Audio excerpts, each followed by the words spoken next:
will call. Thanks for everything. I really appreciate it. And evening is night. This is my job. I get paid. You don't tip FBI, man. Sure you do. That leads you to my blue heaven. The man is a government asset. Alrighty, welcome everybody to the March edition of Seamen on Film. Season 2. Season 2. Season 2 debut. Season 2 debut. Oh yes, this is the first episode of season 2. Yeah. I forgot all about that. Anyway, my name's Joe, and I'm joined by Sabrina, the Killsbury Doe girl. We have Herschel, the hitman. We have Andy Mattis, the muscle, and Adam Fish. And I am your host this beautiful March evening, Joey Ten Fingers. Now, if you couldn't tell by what we're doing, we have these awesome mob names. We're doing a bit of a mob movie here. I spun the wheel and ended up with what was it? 90s comedy or drama? Something that 90s comedy or drama. Anyway, we went with the 1990 classic, My Blue Heaven, starring Steve Martin, Rick Moranis, and Joan Cusack. This marks the third time Steve Martin and Rick Moranis have been in a movie together, and I don't even know what the first two are. Parenthood? Herschel? Yeah, Parenthood and Little Shop of Horrors. Boom, there you go. That's it. All right, so this movie, 1990, biggest movie that year was Home Alone, followed by Ghost. Oh, Yeah, so very different. And then like after that, it was I had it pulled up, but I can't remember what it was, but it made perfect sense. Like Ninja Turtles was number 4. So I thought that was kind of cool. Anyway, like I said, My Blue Heaven, you've got Steve Martin and Rick Moranis, comedy masterminds of this whole thing. Basically, the movie it's a simple odd couple story, but played out with Steve Martin being a FBI informant for the mob in New York, and he's awaiting to go to trial to testify against the mob. And his FBI handler is Rick Moranis, a tight-laced, stereotypical FBI agent. He's got what would they say? He's got a blueprint for everything, or a system for everything. System on even how you eat his waffles in the morning. Pancakes. I knew it was some sort of delicious breakfast meal. All right, so like we said, typical odd couple story. Steve Martin is fast talking mob boss, super Italian, super Italian, and Rick Moranis being the straight-laced guy. And then obviously hijinks ensue. Everyone laughs, has a great time. Rick Moranis learns a little bit about himself and how to let go a little bit. Steve Martin thaws his icy gangster heart, and he finally accepts life as the new life he's going to have to live. Now, I wanted to ask Hitman to kind of explain this part here for me, but people have said this is like a sequel to Goodfellas, even though this movie came out before Goodfellas, like a month before. But if you could dive deeper into that, I think you've probably done more research on this subject than I have, even though I am the host. It's quite all right. So yeah, if memory serves, this was supposed to be kind of what happened to Henry Hill, who is the character obviously from Goodfellas, Ray Liotta, if you've seen the movie. What happened to him after he went states, or whatever you want to call it. And I did think that Nicholas Pileggi, who wrote the book Wise Guy that Goodfellas was based on, was married to or living with was it Nora Ephron? Is that right? Am I getting Correct. and they kind of hatched this thing together, and it turned into more of a comedy than anything else. Which, interestingly, I don't know if this is true or not. I read it somewhere that Steve Martin was supposed to play the FBI agent to Arnold Schwarzenegger's mob character. Oh. And then Arnold Schwarzenegger got Kindergarten Cop and dropped out. So yeah, but anyway, so yeah, it is kind of weird that it's the sequel to the movie that hadn't come out yet. But yeah, that's where it came from, man. Because Pileggi wrote the book, and he said, "Hey, I got this. We'll do a comedy."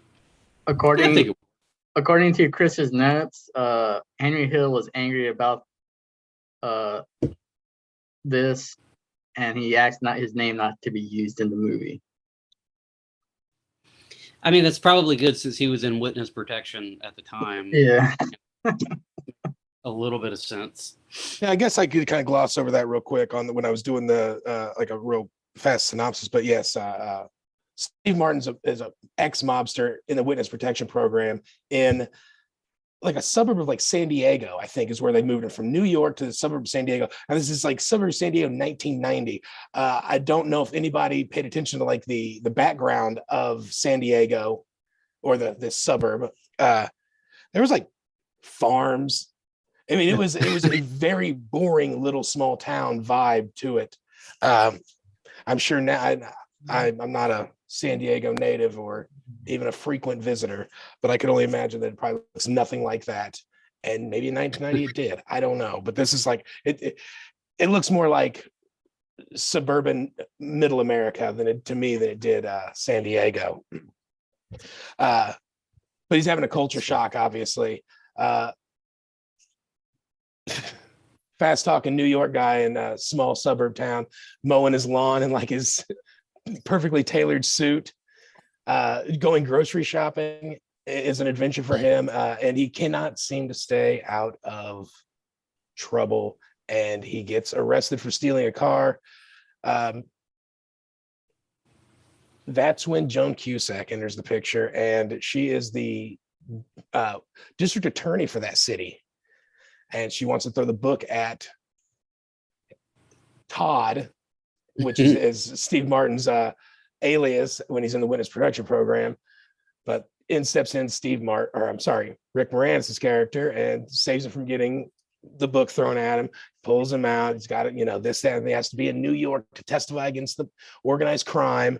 But as the movie progresses, you realize that Joan Cusack and Rick Moranis are perfect for each other. He's an uptight FBI agent, and she's a super duper uptight, if you can imagine Joan Cusack playing that kind of a character, district attorney. That last one was a joke because all of her characters are super uptight. I got She does it better than anybody else, though. She does. All right, Serena, I don't need that. Sorry. You right, can't ask for a laugh like that. If you haven't seen this movie, like it is, Steve Martin is out of control in this thing. No. I don't know what else to say. Like the things that come out of this guy's mouth are absolutely ridiculous. I have a couple favorite parts with him in it or whatever. And I know I didn't finish like the end of the movie here, but you get if you guys understand The Odd Couple and then witness protection, I mean, fill in the blanks. Obviously, there's going to be hijinks. At the end of the day, Steve Martin testifies. Guys go to jail. Hitmen try to get him. He wins, obviously. Rick Moranis and Joan Cusack fall in love, and and then there's hijinks in the middle. But anyway, Sabrina, you said this was your very first time watching this movie. Yes. Anything stand out to you that you really enjoyed? You thought it was a funny scene or something? I had a couple things that I thought were especially funny, I guess. Like I really enjoyed I really want to know what the system for perfect pancake eating is. Like that gotta- is Cut out the middle. See the syrup and all pulls up and that was one of my questions I was going to ask you all eventually is how do you eat pancakes? So we can do that right now if you want, but I think first, I don't know. I just thought it was real goofy and I enjoyed it. And I loved all of the random weird side quests more than anything. I wasn't super invested in the romance part of this at all. And yeah, it's a great day for a mo. I like the before every scene, like it was, a quote out of his like journal or something like, and today I learned how to, or Yeah. I don't remember what any of them were off the top of my head, but Like every scene had like a little, entrance theme. And he just kind of went on with it. Oh, he's at the grocery store. Oh shit, now he's doing, and then obviously the hilarity that follows with that culture shock. I do want to say, I don't think this movie works with anybody else besides Steve Martin. Like, I think you could have gotten rid of Rick Moranis and done a different person. I think you could have gotten rid of Joan Cusack and done a different person. But I think Steve Martin, as such, like everybody loves that guy, and to see him try to play a more of a bad guy or a tough guy, morally bankrupt, pretty entertaining, especially because he gets so into his character. And I don't think his anybody Italian else is so over the top. It's bananas. Yeah. Andy, like we discussed earlier, you're a huge Nora Ephron fan. What did you think about it? Like, did you have a favorite part that you enjoyed? Tell me more.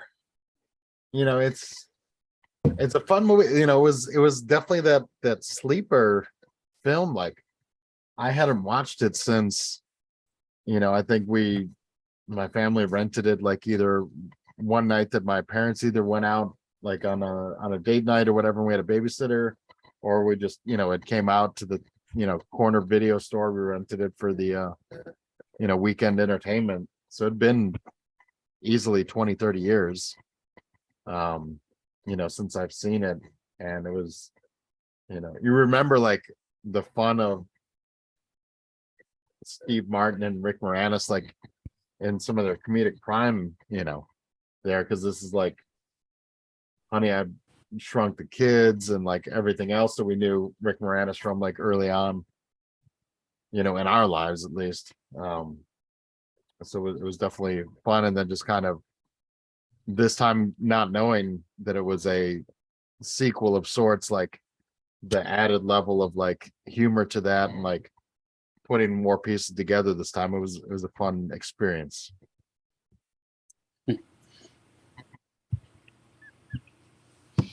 It was some scene. What's that? Adam's gonna hit me with one of his favorite scenes here. Oh shoot! So you want to do favorite scenes? Yeah, just you can just tell me one that you really enjoyed, two that you really enjoyed. I had two. Let me see. Sorry, it's been a crazy day at work. The first scene that the first thing that I could think about was you're watching this Steve Martin character and out of his element. He's a big old New York guy. They transfer him to this suburban San Diego city, right? And you could tell he's just uncomfortable and everything. And then he meets his mob buddy in the pet store, and you could see like the relief, there's a touch of like home and something familiar. And like I really enjoyed that scene. Like I felt his anxiety, and then to see a buddy, like I could feel that relief come off of him. And then my second favorite part was towards the back half where he was booking, and then he's like, oh, let me do it myself, and the whole time he's fingerprinting myself and everybody's on his side. The lady cop is like making up excuses for him, and he's just booking himself. Like he's taking the pictures, he's turning to the side. I fucking love that scene. That was a great scene. That was a good one. He knows the process better than the people. But it was cool because everybody was chatting, everybody was defending him, but he was just still going through the whole booking process. I thought that was terrific. Yeah. slamming his hands down. Hitman Herschel, what do you have any scene or anything that you enjoyed more than others? I did. I mean, I liked any scene where Steve Martin was explaining or trying to explain why he had what he had in the car, or this. Why do you have The 25 books. copies of the book in case I wanted to read it more than once? I mean, just ridiculousness. But I did like when they get to New York and they end up going to the nightclub and the whole dance bit, and then Rick Moranis saving the day with his crack shot to the chandelier. I like that whole bit. I don't know. I mean, it's goofy, it's physical, it's a fun movie, man. I like Andy. I hadn't seen this in probably 30 years since I rented it at Blockbuster. But overall, it was fun. But yeah, any scene with Steve Martin trying to explain why he was caught with 15 stereos and 25 You're copies of telling the book. me that the car that my friend let me borrow that I had to hotwire Yeah. was the same, it was owned by the same guy that robbed a liquor store That robbed the liquor store? Oh my earlier God. that day. The whole bit. That man is the pastor at our church. You think you Are know you some sure? people? Yeah. Because I knew a guy. $2 he can get you. Yeah, that was great. That's how he also played off like the books too, like just in case I want to read I it want to again. read it more than once, I mean, it's ridiculous. It's absolutely ridiculous. When that movie came out, I remember my mom and dad rented it. I was just a wee lad at this point in time, but I remember that doing the merengue in New York, Steve Martin and Rick Moranis. My mom loved that scene. I think she, if I said merengue today, she would do merengue. She would lose her shit. We had this on tape afterwards that like somebody had recorded off of HBO, those tapes from back in the day. And I've seen this movie dozens of times. I love this thing. One of my favorite scenes is when he's in the pet shop and talking about his dog. His name is Fungool. I lose my shit every time. And one Christmas when I was in the Navy, a buddy of mine, I didn't go home on leave. And this is when I was in Northern Virginia, Dahlgren, and we drove up to see his family on Christmas in upstate New York, and a big Italian family. And they're asking me a bunch of questions and stuff about, I was like 19, 20 years old, about like living in Kansas, growing up, blah, blah, blah. And everyone in there's like super Italian. Like maybe they're faking a little bit, but whatever. It's like, we got, I have a dog, and then I used that line, and I said Fungool, and it was like one of those moments of clarity when everyone in there was like, they kind of looked at you, and I was accepted into an Italian family that night based off of one hilarious joke from a Steve Martin line. That's awesome. But they all thought that was a pretty good joke. I love that scene, and and like when he's getting arrested and trying to explain away all the stuff. His very first interaction with Joan Cusack, to be very specific. I like that a lot. And I guess like if I had to choose like a scene I really didn't like, I don't know. Those kids are kind of dorky. Joan Cusack's kids in the movie, they're kind of like little dorks, but Well, she's a dork. yeah, true. They were she- adorable though. They did the right thing, giving up their ice cream money to pay That was such a cute moment. I was like, those little boys are gonna give up their ice cream money.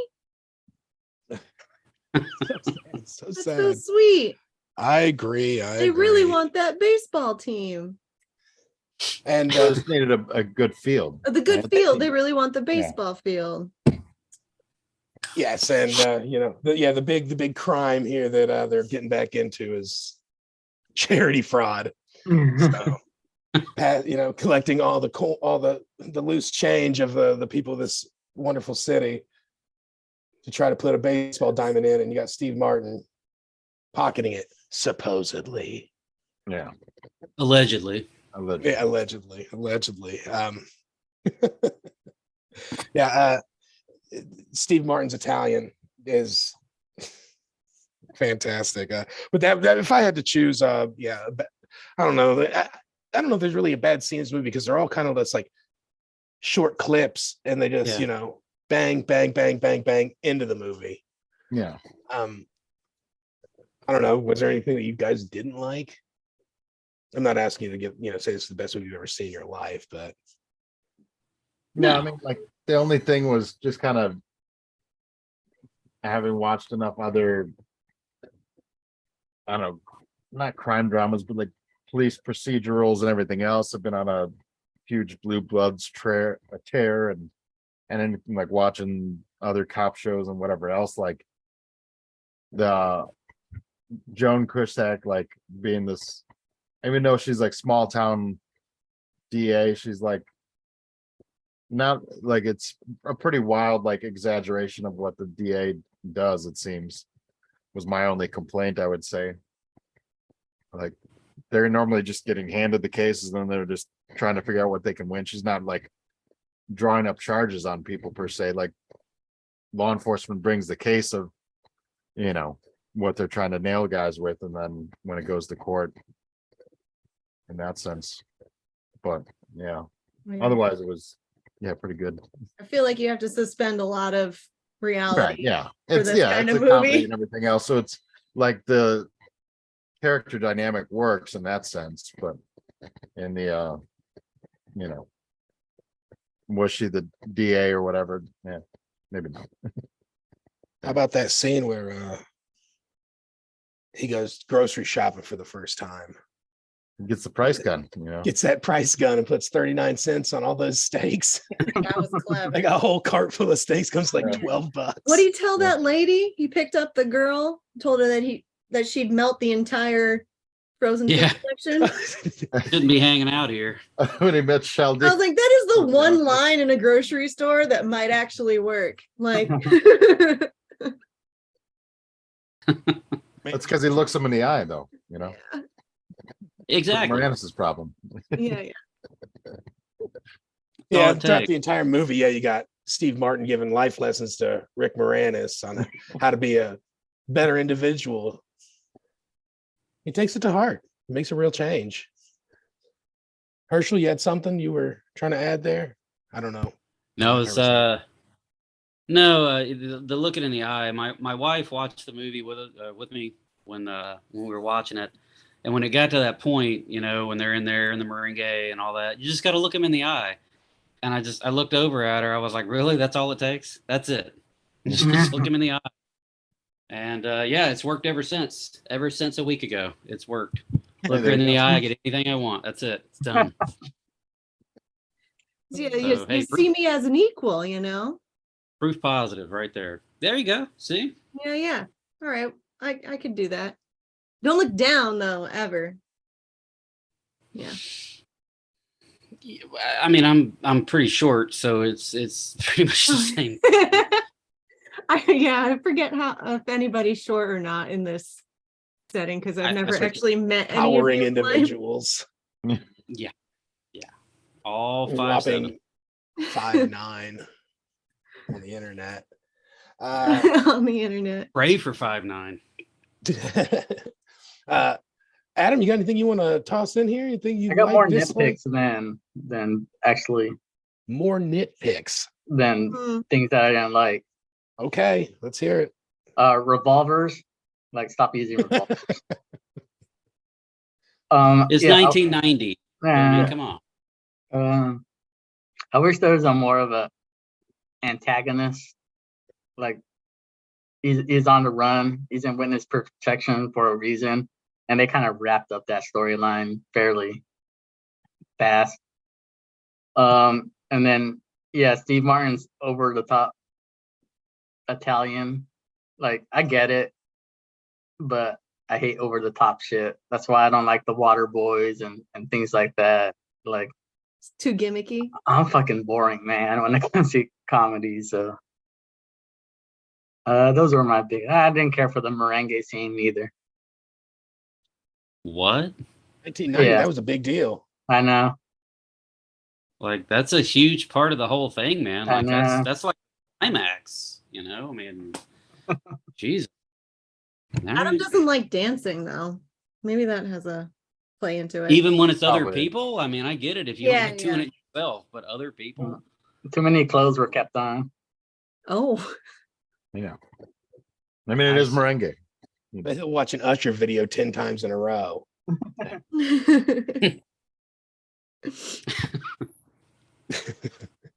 don't know. Um, So you've spent time with a big Italian family in the 90s, right? That Oh no, was- this was in the, 2000. 2002, 2003 maybe. That's close enough to the 90s. Is Steve Martin's hair? I mean, is that pretty accurate? As far as No, not really. Italian hair, Not really. Yeah, I Not didn't really. understand. They look like spiky regular hair. people. I mean, I don't know. Except they they were just kind of like loud and boisterous and like an Olive Garden commercial almost. Like when you hear your family, hey, like what is going on here? yeah. Everybody's greasy.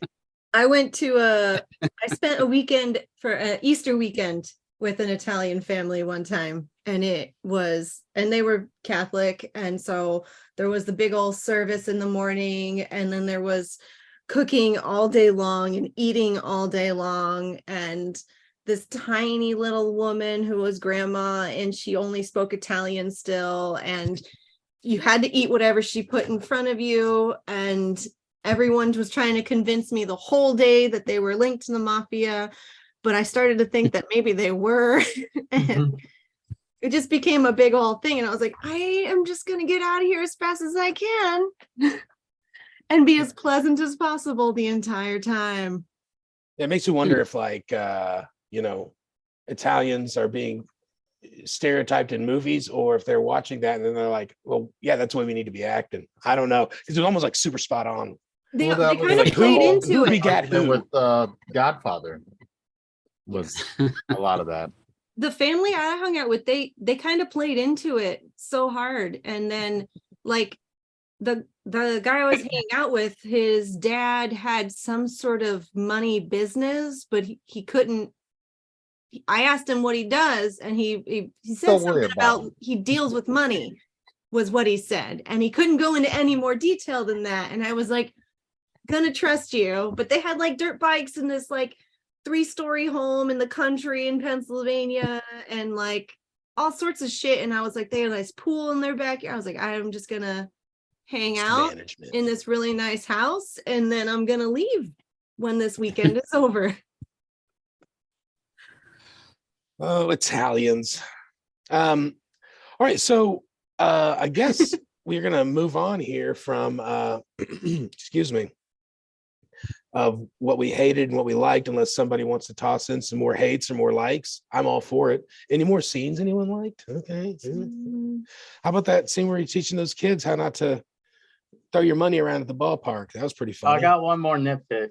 Okay. Oh, great. I hate the departmental rivalries, and in this case, it was the FBI and the DEA. Like, you're on the same team. Same team, guys. Okay. But are you though? I mean, how many times when we were in the Navy did you make fun of the other services? I mean, I don't know. Are you really on the same team? But at the Like, if we were investigating a crime and I had information that you needed, or I don't know, man. Every movie I've watched from the 70s and 80s, they never want the feds in there, like ever. Exactly. Like, that's a line in every one of them. Yeah. So I gotta Don't think snake there's a their reason. case. It's not with this movie that the nitpick is with. It's with all those movies. Yeah, the trope, the Okay. department that rivalry trope. Gotcha. I did think, did anybody else notice, because this was PG-13, if I'm not mistaken. Did anybody else notice where it looked like they had edited language? Like it went from a fuck to a frig or something like that? Or was that just me? I didn't notice. I didn't notice that. They said during that grocery scene, someone says good morning to me. He goes, fuck you. Yeah. You get one. PG-13, you get one. PG-13, you get one. So, that's what it looked like. Maybe they had edited some other ones later. Maybe that's just my brain wanting to use foul language all the time. I don't know.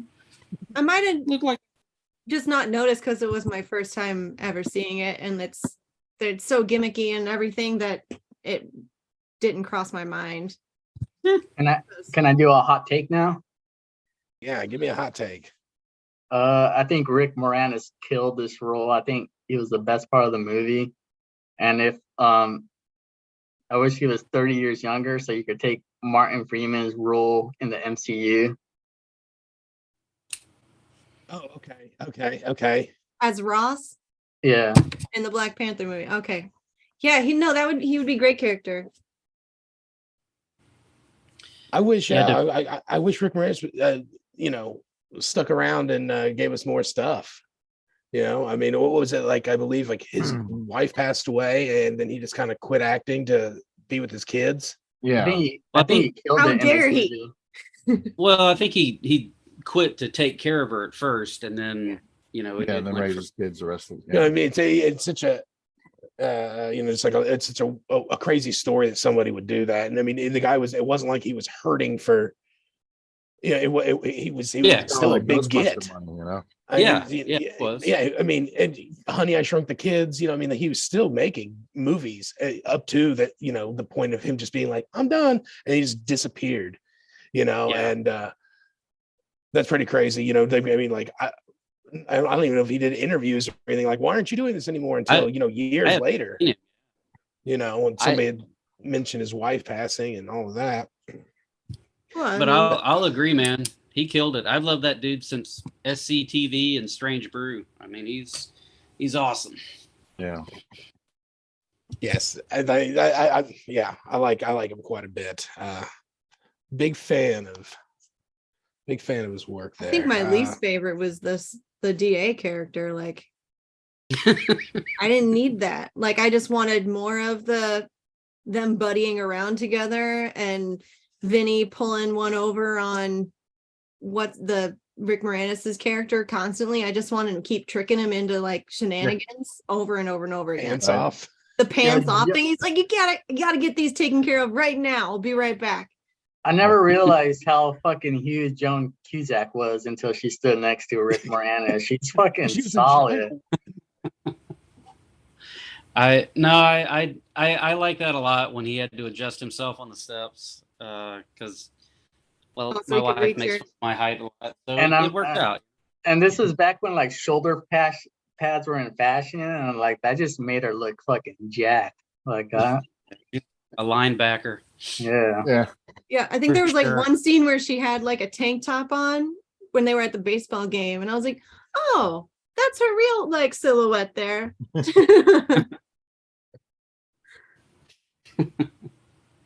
And she plays the same type of like uptight Yeah. role. I mean, I'm trying to think. Like, School of Rock, High School of Fidelity. Rock was. I mean, like High Fidelity. few others. I don't know. I mean, and she's not. And I still like her. Yeah. Some She's a people good are okay with actress, for being sure. typecasted.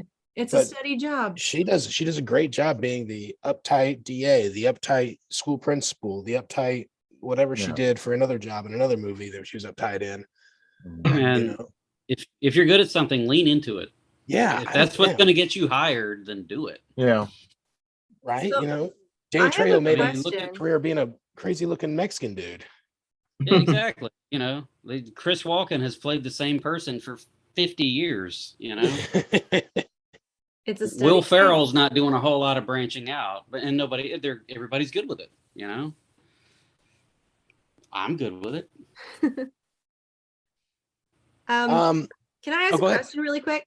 So there was this moment in the grocery store where Vinny loses it and he's trying to look for arugula.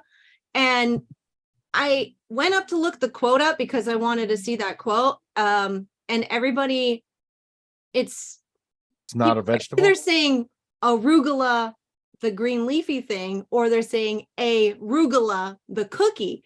And I didn't go back and watch the movie because I didn't feel like renting it again. So I don't remember his description of it. Said a Does vegetable. anybody know if he was talking about arugula the leafy green or arugula the cookie, because the arugula cookie is a Jewish cookie that is very common to be found in New York City. So that made sense to me that he would be looking for the No, but arugula. he's Catholic though. Yeah, He's Yeah, looking but for they the all eat those vegetable. pastries, you He's- know. The He said leafy it. green.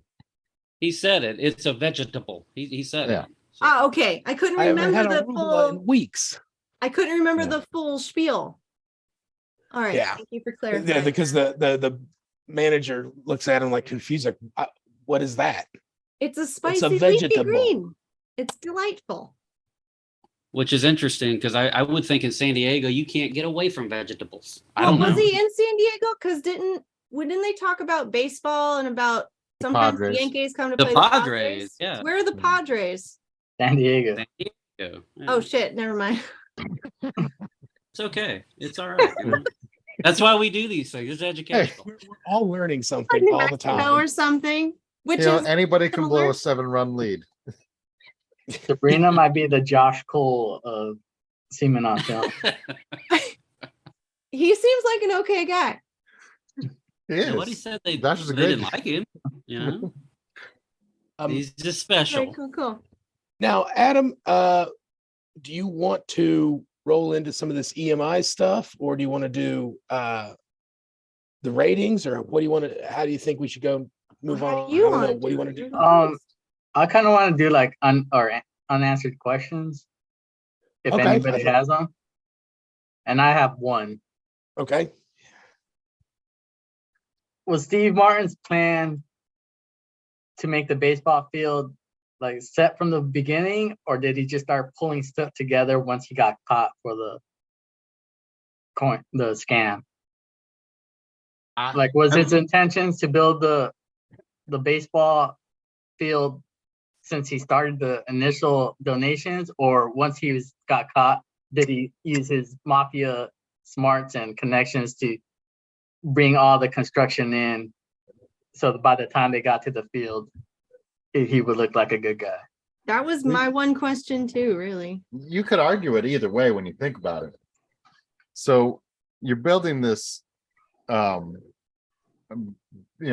the ball field or building it, however you want to look at it, through charitable organization, donations and everything else. So you can launder a lot of money through that operation. Plus you have the ongoing sales of the concessions and everything else, and whatever else you do rent, with the land there. So it's like, even though it'd be seemingly small, but you might be able to, cook the books for quite a while using that and then expand out the empire.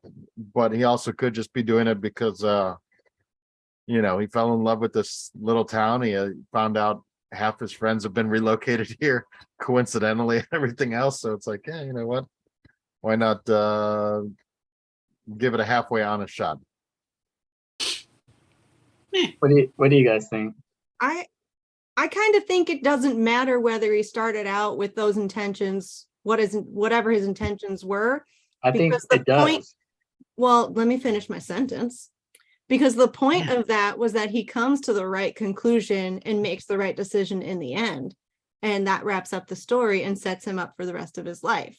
So I think for the point of this story, it doesn't matter when he changed or if he ever changed his mind. Because it doesn't change the story or the outcome.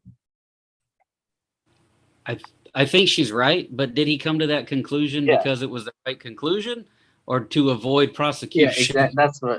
Exactly. Yeah. That's what I was. I mean, I guess, the ends justifying the means. Ultimately the kids got what they wanted, or the community got what they wanted. The community gets what they wanted and he gets what he wants and everybody's happy. Right. And he's the hero. Yeah. So I think I think you can just let it be whichever way you think is funnier, which is what most people will do. They'll just see it end the way like, oh, he switched, or like, oh, he was doing this the whole way. He meant for this to happen the whole time. And that just makes the difference between, are you a pessimist or an optimist or something, I thought that was it is one of those, questions, I guess. whether you want to, believe the goodness in his heart or, he's doing it to save his own skin. I don't have the answer for you. I don't.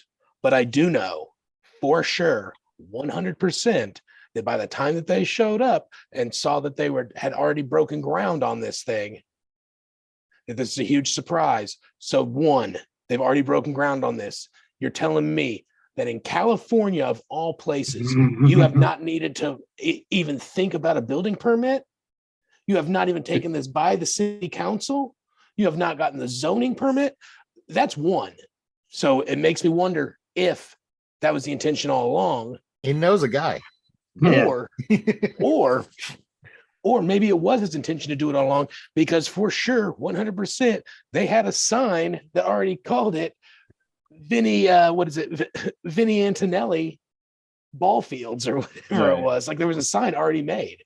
Like, so they drove there, like, oh shit, that's Vinny, but they have not done any of the legwork to grease the government wheels in California of all places. I mean, I know it's 1990, but I like that.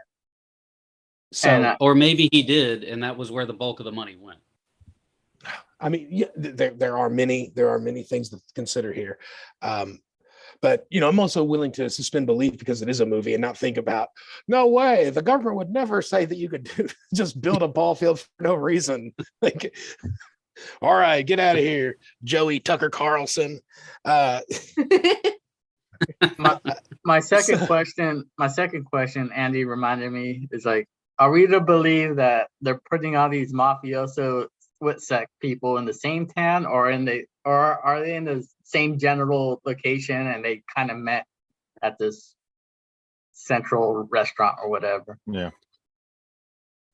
I don't know. I guess that is a good question. I mean, I feel like because that's pretty dumb if they're on the same, because once you find one, you find them all. right, but it's also like they're relocated, so like part of it is like only whoever made the arrangements for Witsec or whatever would kind of know where they are, and if some of the other ones aren't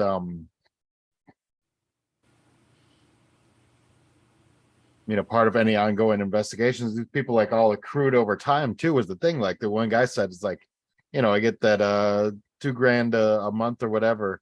It's like, how long do you think that lasts? It's like, yeah, once the trial's over, that money dries up real fast, brother.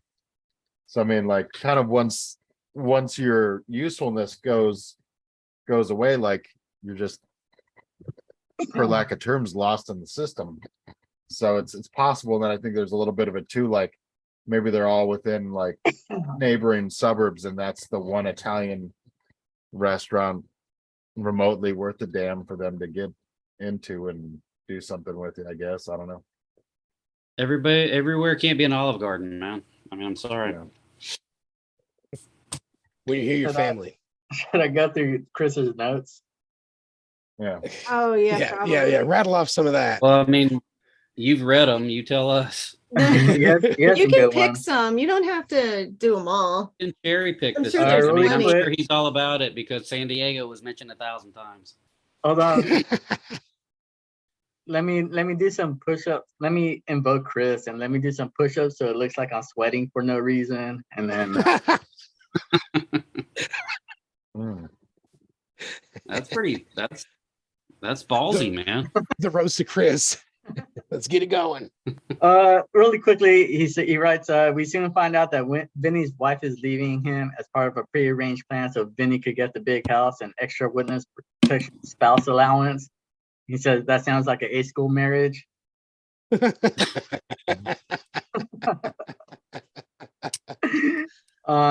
He wrote, "What is arugula?"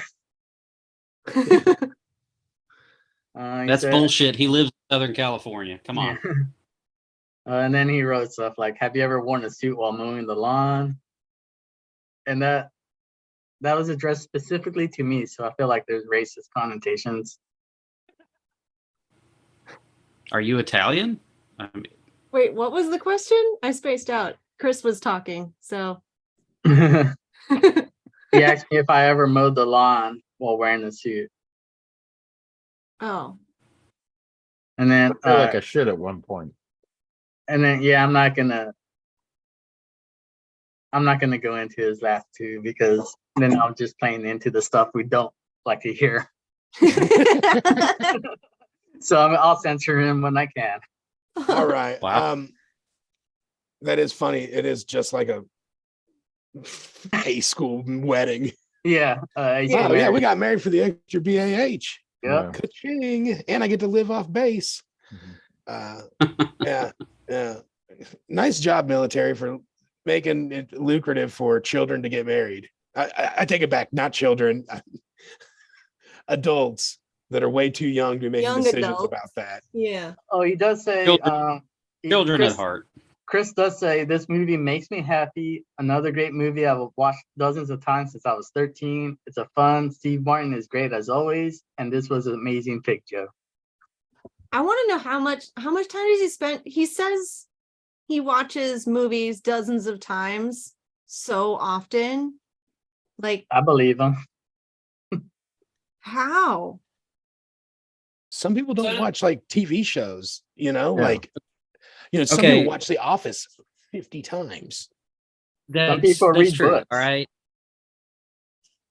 Multiple times. My wife reads books and has read books, the same book, multiple times while having only one copy of it. But I will say, when it comes to watching the same movie dozens of times, I've done it. I've absolutely done it. And I can't make it up.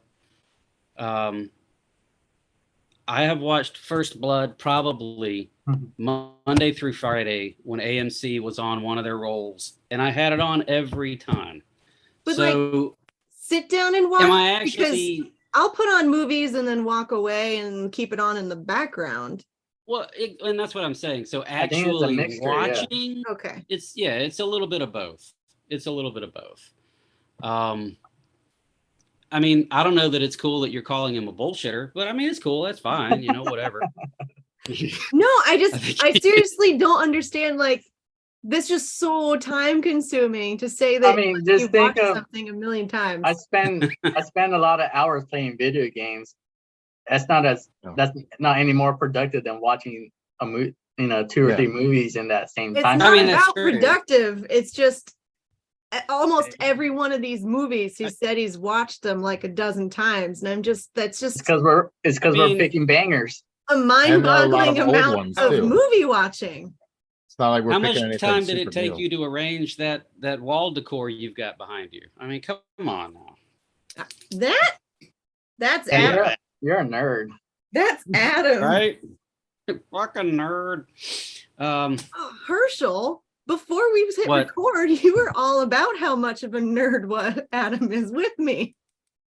Yeah, it's true. It's true. Yeah, absolutely. She couldn't figure out your recording studio, man. I mean, I'm just There's 4 different knobs for volume, okay? figure it out. Sorry, off track. It's okay. It's all good. I Anything think else there you wanted to. So all right, so for some extra military instruction, some EMI, let's head that up. We're gonna do something here where it's take a quote from the movie and we would use it for a cruise book photo quote.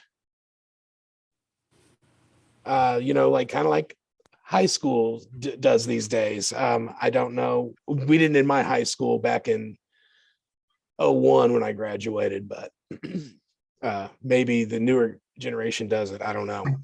But I have seen it done before on the internet. So let's start this quote with let's go with Andy the Muscle Mattis. What you got? Yeah, I don't understand this yet, so Okay, we'll skip you for now. Maybe you'll come back to it. And it'll come to me by hearing 2 or 3. All right, kind of all thing, right, yeah. all right. Okay, let's go with Sabrina. Take it away. Start this thing. Okay. So my cruise book quote would be, Sometimes I even amaze myself. A good one. It's a good one. It's a good one. I contemplate. I got some backups just in case, but Just I went first, so it's good. It was good. That's exactly all you had to do. yep. You Yep. won. All right. Let's see what Adam has. So I'm envisioning myself in a leadership position, and I'm envisioning myself as a popular leader on the ship. Of course. So it's not tipping I believe in, it's over tipping. And I would use that as a metaphor, as a, treating people good or something along those lines. Aw, that's sweet. Nerd. If you were closer, I'd kiss you. Come on now. Gross. On the same coast. It's close. All right. I did one that's more of like a little history lesson. Yes.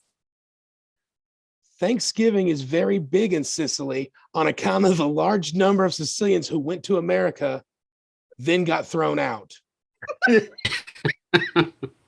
It's good. And Hitman, what you got? So, I mean, let me set the stage, because when I met you guys, I was the CG LCPO.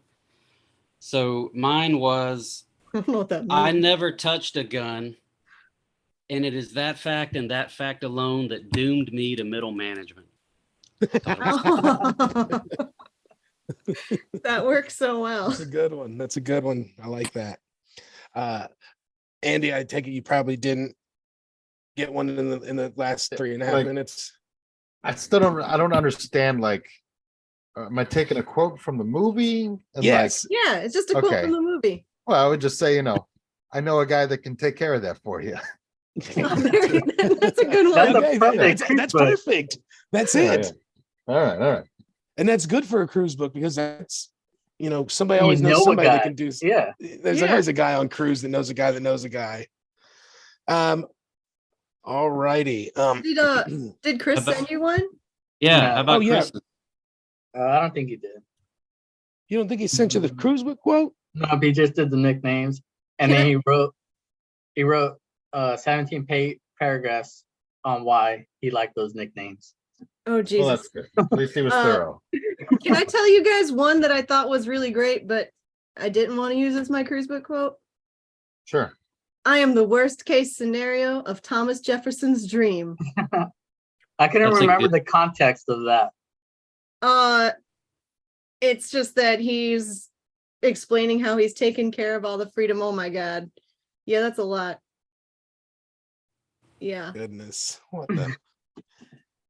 Yeah, he's just exploiting the system and and he's explaining it as a Yeah. course of freedom and liberty and nonsense rather than, breaking the law. He said a lot of hilarious things. Yeah. Now for part 2 of our extra military instruction here, our EMI. I thought that, and I'm not going to take full credit for it. Adam and I had talked about it, and he brought up the idea that we should name off our favorite. Let's do top 5 of our favorite organized crime nicknames in cinema or TV or even real life. I don't really give a shit. This is like no rules, man. For example, something would be like, like Jimmy the Legs or something, or just legs.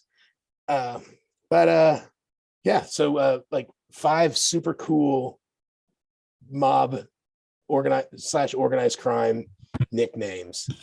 And we're making Andy go first on this one. All right. This one I'm ready. Hated. All right, brother. There you go. All right. So I'll start at 5 and work my way up. Number 5, I just went with Lefty, which was from the Always Sunny episode of The Gang Gets Whacked. Oh. So I had to make a reference there. Number 4 was Nicky Santoro from Casino, Joe Pesci's character. And then went modern with Dwight the General Manfredi, Tulsa King, Sylvester Stallone. You know, especially since Chris isn't here, you know, we got to make a Stallone or, you know, Schwarzenegger reference somehow. So, and from real life, you know, you got to pay respect. Go with Al Capone, you know, one of the OGs, and then number one, Don Corleone. So that's my 5. The Godfather. Yeah. All right, let's go with Chris's next, and feel free to read as much or as little as you want. Let's see, where do you start? I do like his references though, like where you get the Are any names. gangster names better than Brad Wesley? He got JC. I need to come up. All right, number Wesley? 5. Number 5 is Roadhouse. Joseph Roadhouse. Junior Lollipops Carna. Why is he Junior Lollipops? Because his dad's name is Lollipops. Awesome, right? Stand-up comedy. Joseph Joey the Clown Lombardo. I could only hope he painted his face before he whacked somebody. Greg the Grim Reaper Scarpa. The whole name is cool. Great. Bill the Butcher Cutting. Daniel Day-Lewis's character from Gangs of New York. He said he actually practiced tapping his contact lens with the butcher knife for that part. And then George Machine Gun Kelly. Not only is this name cool, his name inspired one of the hottest rock sensations of this world. Right, Andy? Yeah. I mean, he's from Cleveland at least, you know, so he's got that going. It's like Chris is here. Yeah. Okay, let's go with Hitman. Hit us. So, I mean, some are real, some are not. But it's not a nickname. I guess it's his real name, but like it's synonymous with crime. John Dillinger. I don't know. I just think it's cool. Yeah. Bugsy Siegel or Ben Siegel. Bugsy. I mean, hey, another one. Warren Beatty at his best. I like John Gotti, the Teflon Don. I mean, come on, that's pretty cool, right? Oh, Yeah. Awesome. So, Classic. Scarface. So either Al Capone or Tony Montana, whichever one you want to go with. And then I have to make a Miami Vice reference whenever I get an opportunity, and that's the character's name was Calderon, not because it's cool. I just like hearing Tubbs say Calderon. I just like hearing every time I can hear it. That's my 5. Sabrina, what do you got? Okay, so I found just lady gangsters from history and thought that would be fun to do. Sure. So Educational. starting with Virginia Hill, her alias was the Flamingo. She was a Mexican heroin trafficker and informant. Griselda Blanco, known as La Madrina or the Godmother. She was a cartel drug lord who lived until 2012, not too long ago. I got Stephanie St. Clair, who was up in Harlem. She was known as Queenie or Madam St. Clair. She dated Bugsy for a while, apparently. And then Cheng Chia Ping, the Snakehead, who ran an underground New York Chinatown crime group. And then I guess I only wrote down 4. I told Adam that Taserface from the Guardians of the Galaxy was one of my all-time ridiculous names, and I think that works. I counted 100%. So we got these works. gangster ladies and Taserface. Yeah. It's a good class to be in. Yeah. Adam, what do you have?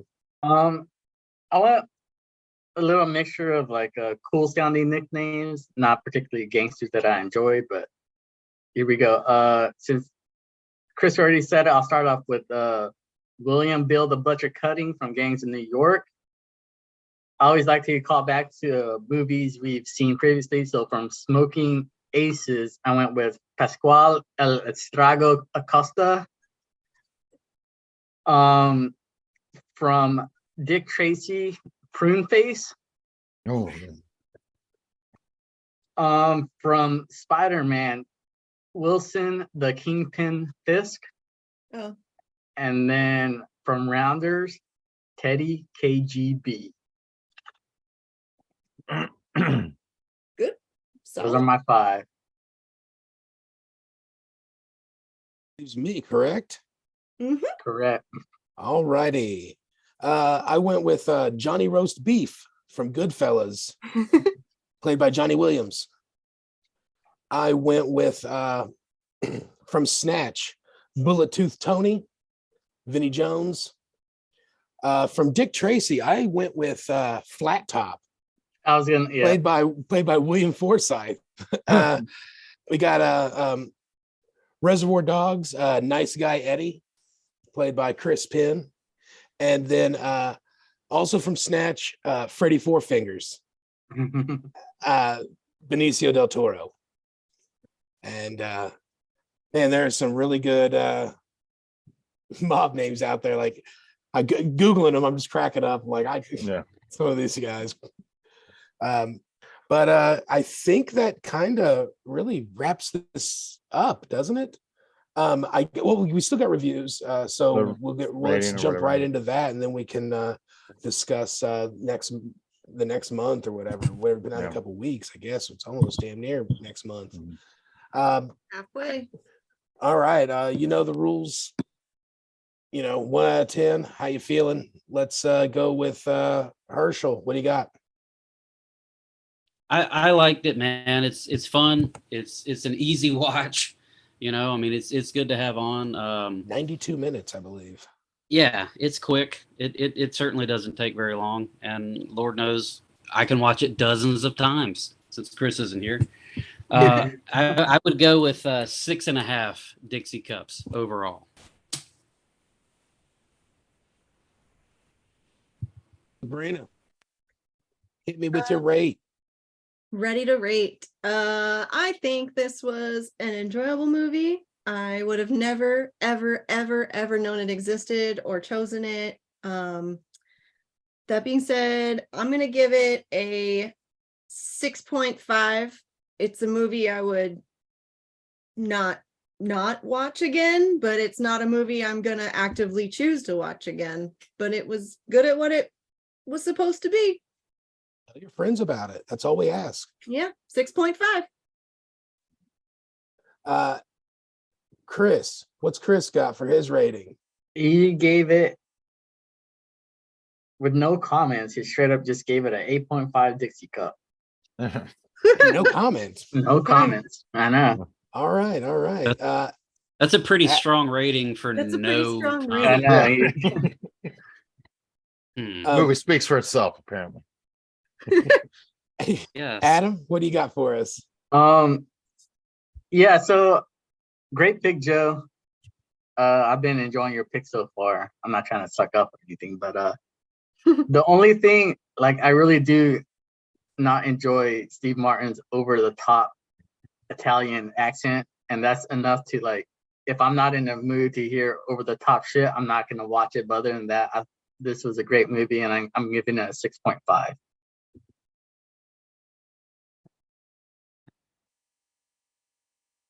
Yeah, I'm gonna go with a 7.5. It was a fun movie. I watched it twice over the month.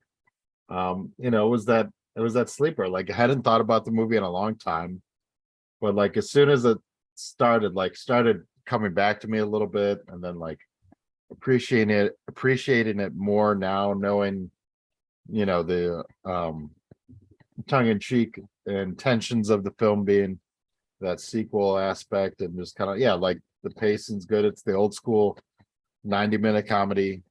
It just works, 7.5.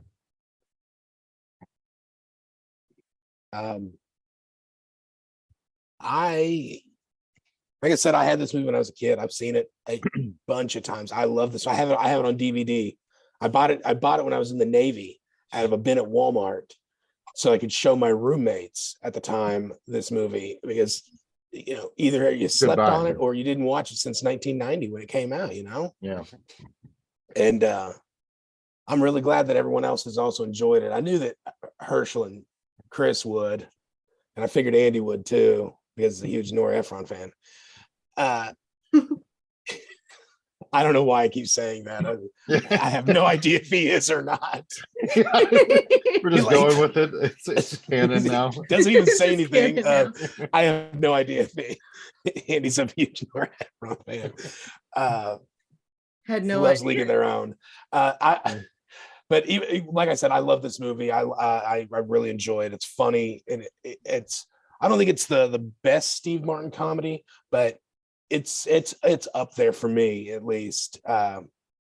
So with that being said, I'm going to give it a 6.5. I'm trying to be. I'm not trying to just give out big old number. Yeah, you know what? Actually, I'm changing it to a 7. It's a 7. Give it a 7. I've had time to stew on that 6.5, and I think now it's a 7. But it's fun. If you haven't seen this movie, you should do yourself a favor, especially if you're, around our age, like, early 40s. Mhm. I think that, Sure. I don't know how old Herschel is. I don't want to say early 40s. Like, I'm 57 years old. I know he's not that old, but Close. I'll be 50 this year. Close. okay. But like this is like right when Steve Martin was really big in the 90s. So I mean, like this should be right in our, I was like 8, 9, or 10 or something when I first saw this movie. So family was huge Steve Martin fans, but do yourself a favor, check this out, enjoy it. You get to see Rick Moranis in something that you probably, if you haven't seen this movie, you probably haven't seen him in anything but Ghostbusters and Tony I Shrunk the Kids. Yeah. Because I'm sure that nobody's seen when he's, what's a Strange Brew, or they haven't seen it in Strange Brew. 30 years. Nobody watched. No, I'm sure that none of our viewers listened. What was it? SLTV or whatever? Second City. SCTV. Yeah, Canadian shit. Great White North. Yes. So, yeah, you get to see something. Rick Moranis in something that you probably have not seen him in before, and so it's good stuff. 7. And with that, I'm gonna just wrap up. That's it. That's the movie. That's My Blue Heaven. Do you want a round table? Is this a deployment movie? Oh yeah, we'll do that. I'm gonna go first. Is this a deployment movie? I'm going to say that it is not a deployment movie. While it is fun and it is funny, this would have been a deployment movie in 1994. I just don't think that when I was in the Navy, that in early 2000s, that this would have really resonated. Especially when everybody's was my age on that. Everyone's between like the ages like 20 and 25. No one gives a shit about a 1990 comedy with Steve Martin and I mean, how many times did you see The Jerk on the ship? Yeah. Twice, maybe. Twice, yeah. I mean, Yeah. they weren't showing Steve Martin movies, or So anyway, not a deployment movie. Take it home, enjoy it with your loved ones instead. It's a good argument. And Sabrina, why don't you just go ahead and tell us whether you think it's a deployment movie or not? I think it is a deployment movie because the jokes are usually encapsulated within a scene at a time, which makes it you can walk in and enjoy it. So if you miss the movie, it's going to be okay. That's basically my whole, is it a deployment movie thing or not? If I can walk in and out of it and not feel like I'm missing anything, then I'm good. I'm good with it. It's a deployment movie. Very good answer. Very solid answer. And I like your reasoning behind picking whether a movie's a deployment movie or not.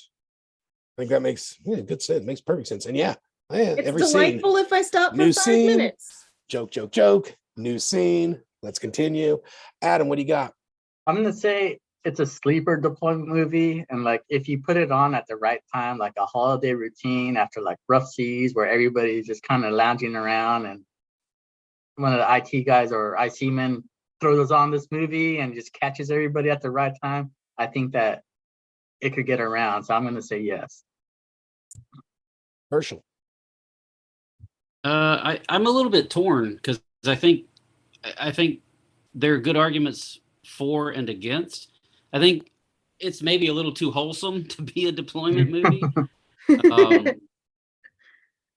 but you do make a good point about it's easy to walk out and walk back in, and you really haven't missed anything, or at least nothing that you can't be caught up on in 20 seconds. What happened? Okay. So I think overall, yeah, I think it is. It just, like Adam said, it just has to be at the right time during the deployment. And I think that's a good one, man. Holiday routine, rough seas. Hey, man, I don't want to do anything. I'm not getting up. We can watch this. That's fine. I agree. Yeah, I think it's a deployable deployment movie. Yeah, it's a great Sunday holiday routine kind of thing. Put it on right after brunch, the best meal in the Navy. We can get a sloppy joes and an omelet to order. I'm so hungry right now. Yeah, it's mindless, simple entertainment. You can't go wrong with it. Yeah. Did Chris happen to answer that or no? Yeah. We'll just assume he said yes. It's a deployment movie. Well, geez, after you guys beat me over the head with it is a deployment movie, but I'm gonna stick true to what I know. just Not a asking deployment Chris. movie. We'll get the official answer. I We'll would get the think so, official- being he give it an 8.5. Yeah, no. We'll lock in Right? our final answers at the end of season review. Yeah. Yes, Awesome. yes. All right. So that's My Blue Heaven. That's the episode. Wrap that thing up. Stick a fork in it. Ina, stop. Whoa. I What guess stop? now. Cat, Inez. Her name is Inez. Okay. Sorry. Sorry. So I guess with that being said, I'm gonna turn it over to Fish here, and he's gonna tell us about what we're gonna be doing next episode, which I guess you the fans have really lucked out because it looks like we'll probably be putting an episode out within 2 weeks of each other. So, there are winners here. You the people. So I got the category 1980s action adventure. Did a little off camera spin. A little preface, 2 prefaces. I was scrolling through the movies and I almost went with Blind Fury. Do you guys have a file on that? Oh yeah. Okay. Oh yeah. Rutger Hauer, dude. Do it. Do it I up. almost went with it. Almost. But So you went with Wanted Dead or Alive instead with Rutger Hauer. yeah, What was your decade again? 1980s action adventure. So Okay. I've been talking to you guys about my perfect movie list, and I wanted to get an Arnold movie in there, and I couldn't decide between Predator or Commando. So I'm going to use this opportunity to give Commando a really good watch, and then I kind of want to explain to you guys why I think it's a perfect movie, and some of the things that I like to. So you guys could look forward to that. Yeah. The normal Seamen on Film episode, but I'm gonna throw in like what I like about my action movies and why I think it's a perfect movie.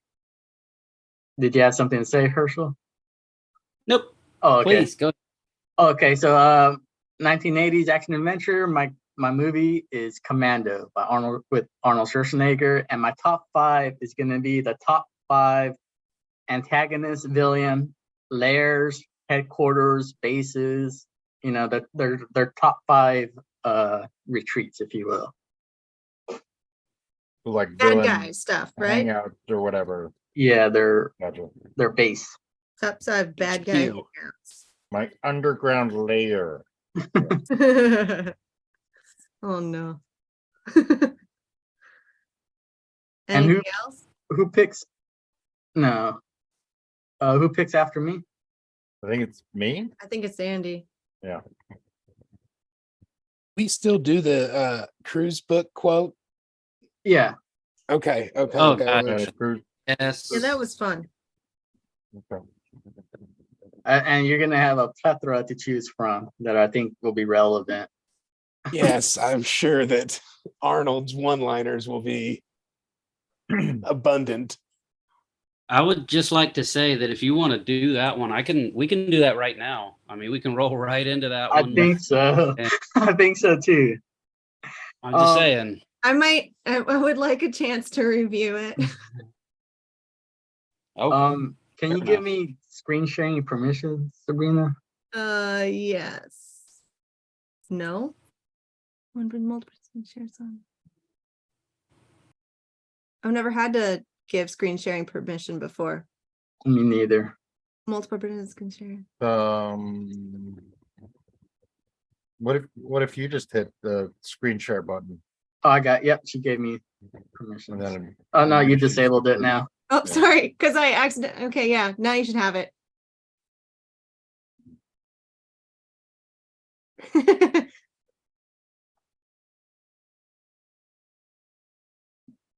You guys see that? yeah. All right. You ready, Andy? Yep.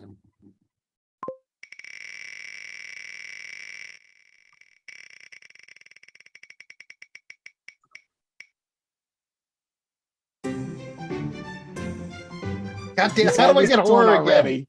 I meant to do this at the beginning. You get one mulligan if you repeat categories. So do you want me to spin it again? Yeah, do you I want- mean, yeah, I'll take my mulligan like to get And 80s you guys horror are fine with again. that, right? If he respins it. Okay. Yeah. I literally had that was what I had last time. That was Christine, right? Yeah. If I was a horror guy, I'd be all about it. But Yeah. all right, there we go. Comedy drama. We'll do that. And, A wheelhouse there, bud. And I like I would prefer it if Chris or Herschel got 1980s horror. right? Someone If shooting. if Chris gets it, you're watching Sleepaway Sleepaway Camp. Camp. I mean, Yeah. others do it. I could have done it just to spite him and like picked it, even though he'd be excited. Yeah. I hope Chris gets 2000s all the time now.